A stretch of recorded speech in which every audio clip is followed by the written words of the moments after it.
और सीधा आपको लिए चलते हैं बीजेपी प्रदेश कार्यालय, जहां पर अमर बाउरी प्रेस कॉन्फ्रेंस कर रहे हैं। क्या कुछ कह रहे हैं, सुनिए। कल माननीय मुख्यमंत्री का आखिरी राजनीतिक भाषण भी हुआ, लेकिन उस पूरे भाषण के दरमियान उन्होंने कई एक झूठ बोले, कई एक झूठे वायदे फिर से किए, कई एक बड़े बड़े बातों के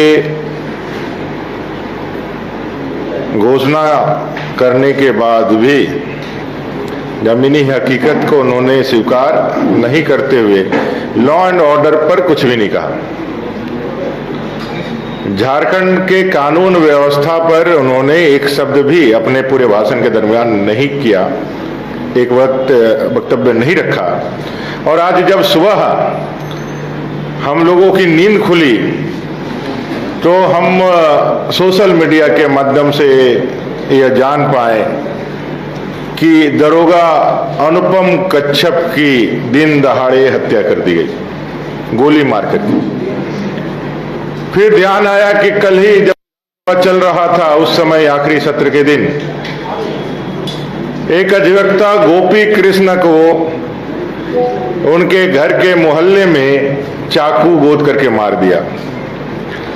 थोड़ा सा दिन आगे बढ़ा, आज तो एक और दुखदाई खबर आई। वेद प्रकाश जी, जो पूर्व पार्षद दुर्वा के थे, जिनके इलाज की व्यवस्था भारतीय जनता पार्टी ने कराई थी, यहाँ से एम्स से रेफर कराया था, उनकी भी निधन हो गई। ये झारखंड के 3 क्षेत्रों के 3 बड़े लोगों, ये कोई आम नागरिक नहीं, आम नागरिक तो इस सरकार के लिए कीड़े मकोड़े जैसे हैं। उनके जीवन का, उनके अस्तित्व का तो कोई मोल झारखंड मुक्ति मोर्चा और कांग्रेस के लिए है ही नहीं। एक तो सरकार का वर्दी पहना हुआ दरोगा अनुपम कच्छप, दूसरा कानून की रक्षा करने के लिए न्यायालय में पैरवी करने वाला एक अधिवक्ता, और तीसरा जनप्रतिनिधि।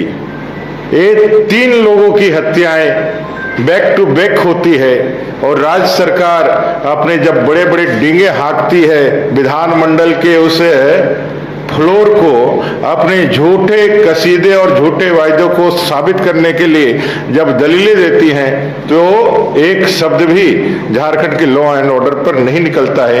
ये साफ दिखलाता है कि वर्तमान की सरकार के संरक्षण में ही ये सारी घटनाएं घटित हो रही है और इनको उनका ही संवर्धन भी प्राप्त है, उनका संरक्षण भी प्राप्त है।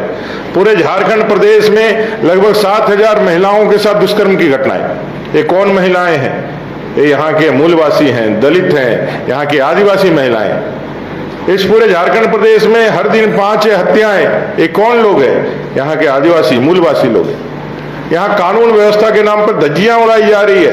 पुलिस से आदिवासी संगठन के कार्यकर्ताओं को, आदिवासी नेताओं को, आदिवासी छात्रों को पिटवाया जा रहा है। किस लिए?